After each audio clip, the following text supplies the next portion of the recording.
A very good afternoon to you. We are coming to you live from our communications center. This is Kenya's Choice 2022. And earlier, Azimio leader Raila Odinga rejected the IEBC presidential results announced by IEBC Chair Wafula Chebukati. Raila said Chebukati's decision was made unilaterally and could not be a decision of the commission. The Azimio-one Kenya leader said there was no valid winner and therefore no president-elect. He termed the declaration of the results an act of impunity that threatened the stability and security of the country. Raila has called on the alliance's supporters to maintain peace, saying his team will pursue all legal avenues available against the declaration. And here is the full presser. Let's listen in. Members of the Fourth Estate, ladies and gentlemen, good afternoon. We have a statement that we want to issue today following the general elections that were held in our country on the 9th of this month. Today, I want to address my fellow Kenyans and the international community about the 2022 Kenyan elections and the role of the Independent Election and Boundaries Commission, the IEBC, the body mandated by the Constitution and the law to conduct and manage elections. On August 9th, 2022, millions of Kenyans turned out in large numbers in an attempt to choose their leaders at the national, county, and local levels after long and generally peaceful campaigns. But yesterday, August 15th, our budding democracy suffered a major setback. As a result, Kenya faces a grave legal and political crisis as a result of the actions of Mr. Wafula Chebukati, the chairperson of the IEBC. The Constitution and our laws are clear about how the IEBC should conduct its business. There is no more important role for the IEBC than the conduct, transmission, and tallying of the presidential election. We are painfully aware of the past political biases by the IEBC that plunged this country into its darkest chapter. The terrible memories of the aftermath of the 2007 elections are still fresh in our minds. In 2017, the Supreme Court of Kenya nullified the presidential election again because of the misconduct of the IEBC. What we saw yesterday was a travesty and a blatant disregard of the Constitution and the laws of Kenya by Mr. Chebukati and a minority of IEBC commissioners.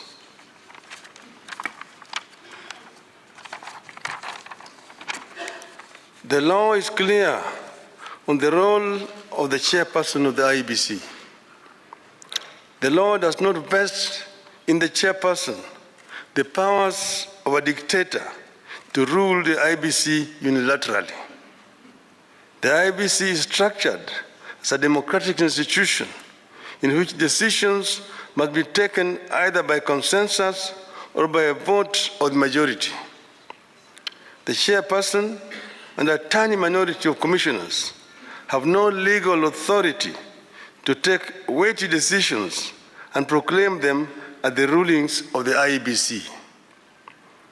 The law on the IEBC provides that unless a unanimous decision is reached, a decision on any matter before the Commission shall be by a majority of the members present and voting. I want to repeat. Unless a unanimous decision is reached, a decision on any matter before the Commission shall be by a majority of the members present and voting.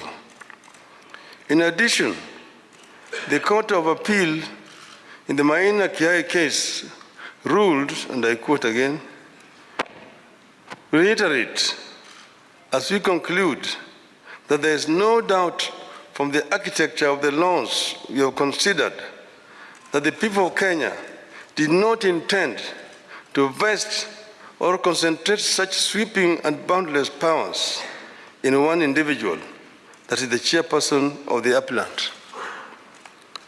That is why I and Azimio-one Kenya and the nation at large were shocked yesterday to learn that Mr. Chebukati alone decided to pronounce himself on the supposed winner of the 2022 presidential elections. We understand that only Mr. Chebukati alone had access to the tally of the presidential vote. He denied all the commissioners access to that information until he suddenly appeared before the commissioners in the late afternoon to present them with a fait accompli.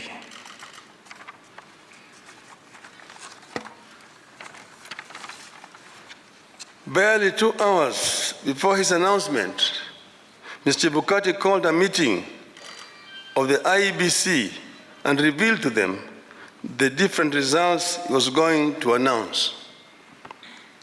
4 of the 7 protested Mr. Chebukati's actions. But Mr. Chebukati, whose mind appeared made up, did not entertain any discussion of the results, precipitating a walkout by a majority of the commissioners, who promptly denounced the results at a press conference. We know what happened next. A majority of the commissioners walked out and held a press conference where they denounced the results. Our view in Azimio is clear. The figures announced by Mr. Chebukati are null and void.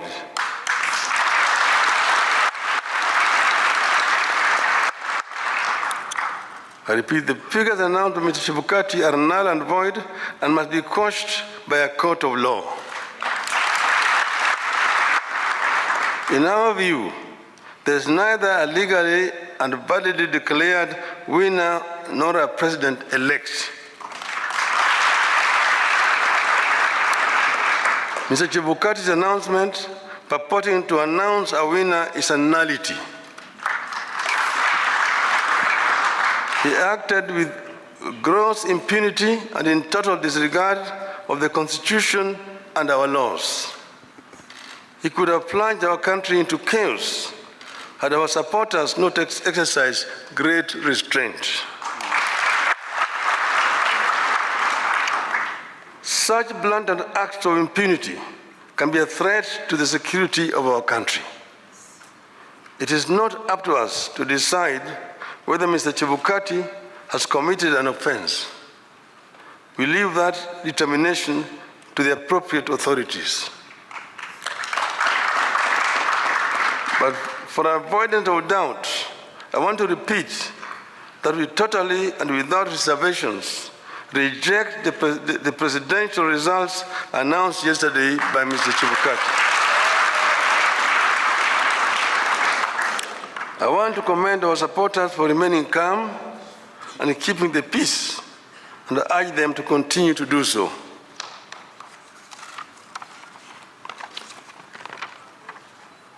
Let no one take the law into their own hands.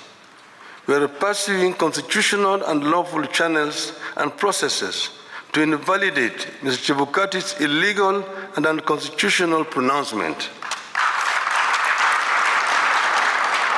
We are certain that justice will prevail. I want to further commend the heroism of the 4 commissioners, the majority of the IEBC, who stood up to the bullying and the illegal conduct of Mr. Chebukati. We are proud of them and ask them not to fear anything. Kenyans are with them. Today, I do not want to fully address our strategies going forward, but suffice it to note that we will be pursuing all constitutional and legal options available to us. We will do so because we regard the many flaws in the elections and the wrongs committed by the IEBC as fatal to the process and the outcome announced by Mr. Chebukati. We urge Kenyans and the friends and partners of Kenya abroad to stand tall and be counted as we seek to advance the ideals of democracy and an open society that we have always stood for. We will pursue justice for our supporters and for all Kenyans so that their choices are respected and honored. May God bless you and may God bless Kenya.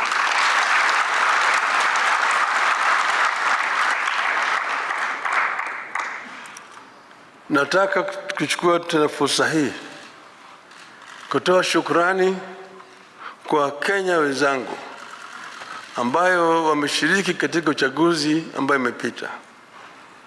Wameonyesha ujasiri, wameonyesha uzalendo na upendo kwa nchi yao. Wakenya kila mahali walijitokeza wakapiga kura kwa njia ya amani.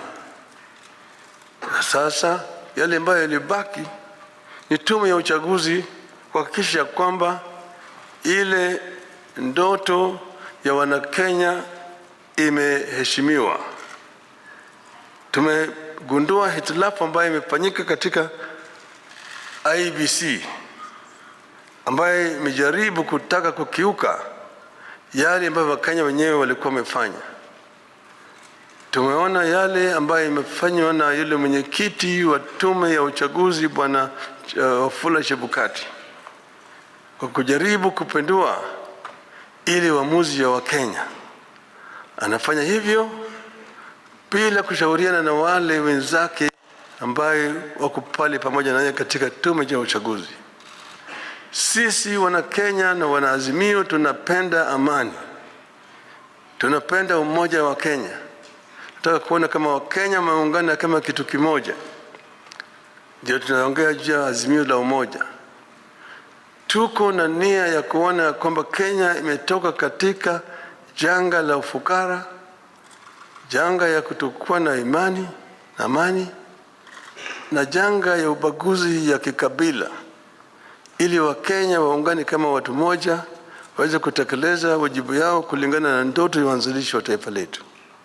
Hatutakubali, nataka kurudia haya, hatutakubali mtu mmoja ajaribu kuleta vurugu katika taifa letu, kujaribu vile vile kubadilisha yale ambayo Wakenya wameamua kama watu moja. Wakenya hawatakubali, hatutakubali. Tutazidi kutetea nchi yetu na katiba letu kama Wakenya ili Kenya iweze kuendelea mbele. Asanteni sana. Mungu ibariki Kenya, nchi yetu.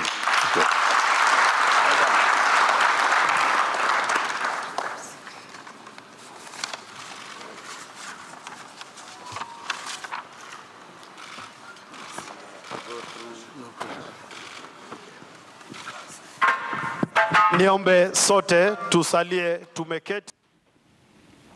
That there is the Azimio-one Kenya leader Raila Odinga, who earlier rejected the IEBC presidential results announced by IEBC Chair Wafula Chebukati yesterday. And just a brief recap of what he said in summary is that democracy has suffered a major setback, and now Kenya faces a grave political and legal crisis as a result of the chairperson of the IEBC. The Azimio-one Kenya leader says that the law on the IEBC suggests that a unanimous decision must be reached on election results, and he added that the figures announced by Chebukati are null and void and must be quashed by a court of law. The Azimio-one Kenya leader Raila Odinga also reiterating that the IEBC chair acted with gross impunity and in total disregard of the Constitution, adding that such blatant acts of impunity could be and can be a threat to the security